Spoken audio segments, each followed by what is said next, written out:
जड़ी बूटियों की तलाश में निकलते निकलते आखिर यह एक जड़ी बूटी हमें मिली गई और हम इस जड़ी बूटी को ढूंढ ही रहे थे। तो दोस्तों आप इस औषधि को अच्छी तरह से देख लें, पहचान लें, क्योंकि आयुर्वेद में बहुत ही प्राचीन समय से शक्तिवर्धक औषधियों के रूप में इसका प्रयोग किया जा रहा है। दोस्तों जिन व्यक्तियों को शारीरिक कमजोरी है, तनाव की समस्या है, मोटापे की समस्या है, जिन माताओं बहनों को अति रक्तस्राव की समस्या है, जिन भाइयों की इंद्रियां दुर्बल हो गई हैं या फिर छोटी हैं, ऐसी ही अनेक बीमारियों में यह बहुत ही कारगर औषधि है और बहुत ही लाभकारी औषधि है। जी हाँ दोस्तों, इसका नाम है अश्वगंधा। दोस्तों आप इसको अच्छी प्रकार से देख लें, पहचान लें, क्योंकि अश्वगंधा दो प्रकार की होती है, जंगली अश्वगंधा और देसी अश्वगंधा।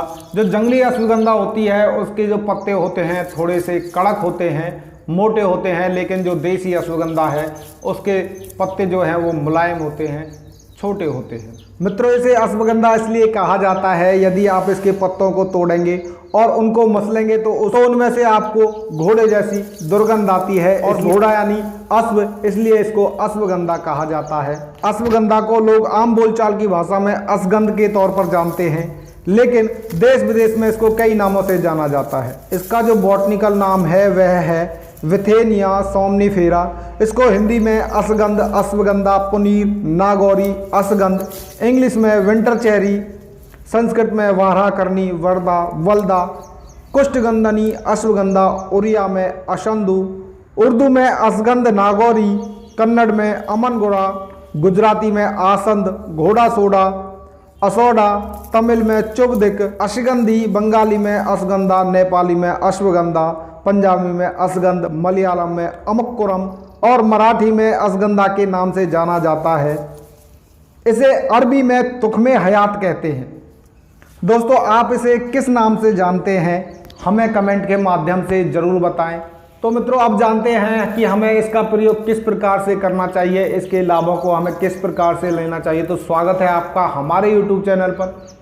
जिन मित्रों ने अभी तक 100% स्वदेशी आयुर्वेद को सब्सक्राइब नहीं किया है वह रेड बटन पर जा करके तुरंत ही सब्सक्राइब कर लें, साथ में बेल आइकन जरूर दबा दें, जिससे कोई भी जानकारी अपलोड करते समय सबसे पहले आप तक पहुंचे।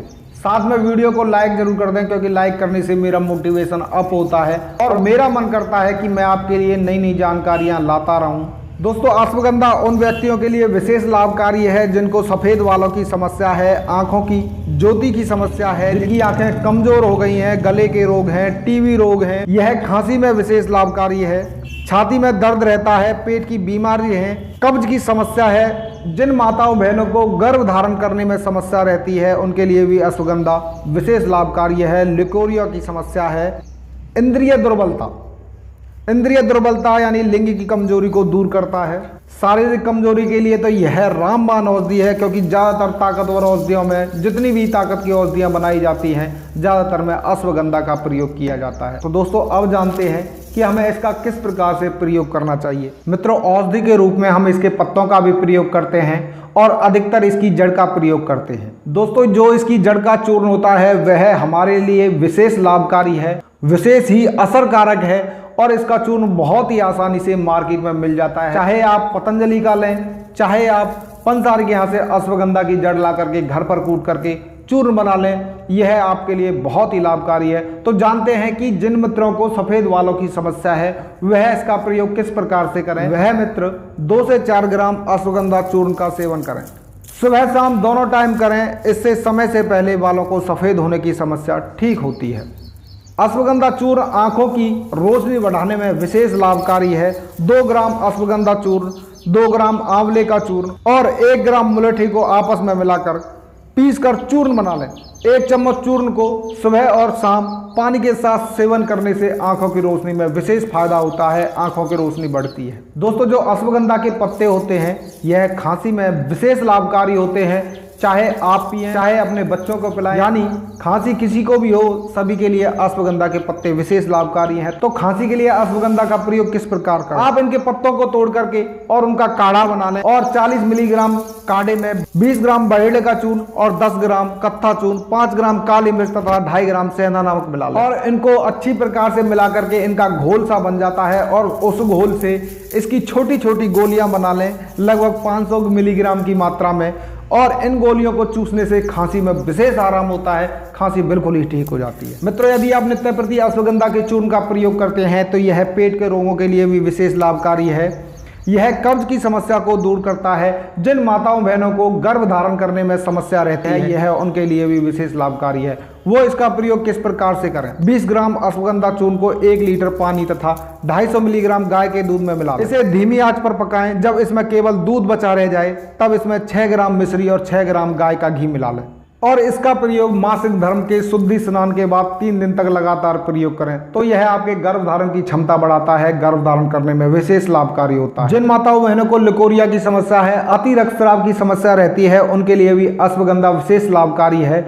इसमें आप अश्वगंधा का चूर्ण, तिल, उड़द, गुड़ और घी को समान मात्रा में मिला करके इससे लड्डू बना लें और एक लड्डू सुबह शाम दूध के साथ सेवन करें तो यह आपकी लिकोरिया की समस्या को खत्म करने में बहुत ही लाभकारी औषधि है। दोस्तों, अब बात करते हैं कि यह हमारे गुप्तांगों को मजबूत करने के लिए किस प्रकार से लाभकारी है। जी हाँ दोस्तों, यह हमारे गुप्तांगों को मजबूत करने के लिए, इंद्रिय दुर्बलता को दूर करने के लिए विशेष लाभकारी है। जिन मित्रों के गुप्तांग छोटे हैं, कमजोर हैं, पतले हैं, यह उनके लिए विशेष लाभकारी है। वह व्यक्ति इसका किस प्रकार से प्रयोग करें? अश्वगंधा के चूर्ण को कपड़े में छान लें, यानी उसका कफड़चन कर लें। उसमें उतनी ही मात्रा में खांड मिलाकर रख लें।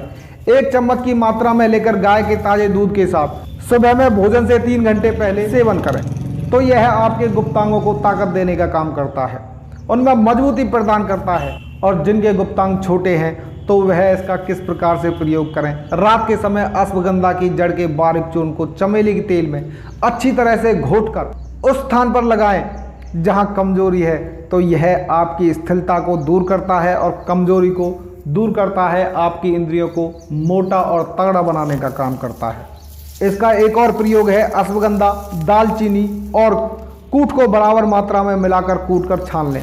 इसे गाय के मक्खन में मिलाकर सुबह शाम इसे उस स्थान पर अपने अग्रभाग को छोड़ करके संपूर्ण स्थान पर लगाएं तो थोड़ी देर बाद अपने गुप्तांग को गुनगुने पानी से धो लें। इससे आपकी गुप्तांग की कमजोरी दूर होती है या स्थिरता दूर होती है, उसमें मजबूती आती है, उसमें मोटापा आता है और लंबाई भी बढ़ती है। दोस्तों, अब बात करते हैं जो मित्र शारीरिक रूप से बहुत कमजोर हैं, जिनको खाया पिया ठीक ढंग से लग नहीं पाता है, जो एक्सरसाइज तो करते हैं लेकिन कहते हैं कि हमारा शरीर नहीं बन रहा है, उनके लिए भी यह विशेष लाभकारी है। वह इसका प्रयोग किस प्रकार से करें? 2 से 4 ग्राम अश्वगंधा के चूर्ण को 1 वर्ष तक बताई गई विधि से सेवन करने से शरीर रोग मुक्त रहता है, बलवान होता है। 10 ग्राम की मात्रा में अश्वगंधा चूर्ण, तिल और घी ले लें, यानी तीनों ही 10-10 ग्राम की मात्रा में हो। इसमें 3 ग्राम शहद मिलाकर जाड़े के दिनों में रोजाना 1-2 ग्राम की मात्रा में सेवन करने से शरीर बहुत ही मजबूत बनता है। दोस्तों, इसका दूसरा प्रयोग है कि अश्वगंधा की जड़ और चिरायते को बराबर, चिरायता आपको पंसार के यहाँ से बहुत ही आसानी से मिल जाता है, दोनों को बराबर मात्रा में लेकर अच्छी तरह से कूट कर मिला लें और इसका चूर्ण बना लें। इस चूर्ण को 2 से 4 ग्राम की मात्रा में सुबह शाम दूध के साथ सेवन करने से शरीर की दुर्बलता बिल्कुल ही खत्म हो जाती है, आपका शरीर मजबूत बनता है। आपकी जो रोग प्रतिरोधक क्षमता होती है उसको बढ़ाने के लिए अश्वगंधा विशेष लाभकारी औषधि है, बहुत ही फायदेमंद औषधि है। मित्रों, ध्यान देने वाली बात यह है कि अश्वगंधा जो है वह गर्म प्रवृत्ति की होती है। यदि आप इसका प्रयोग गर्मियों में करते हैं या आपको अश्वगंधा के सेवन से गर्मी की समस्या रहती है तो आप इसका प्रयोग गोंद, कतीरा या देसी घी के साथ यदि आप इसका सेवन करेंगे तो आपको गर्मी की समस्या नहीं होती है। तो मित्रों, आज के लिए केवल इतना ही। मिलते हैं एक और नई जानकारी के साथ, तब तक के लिए नमस्कार।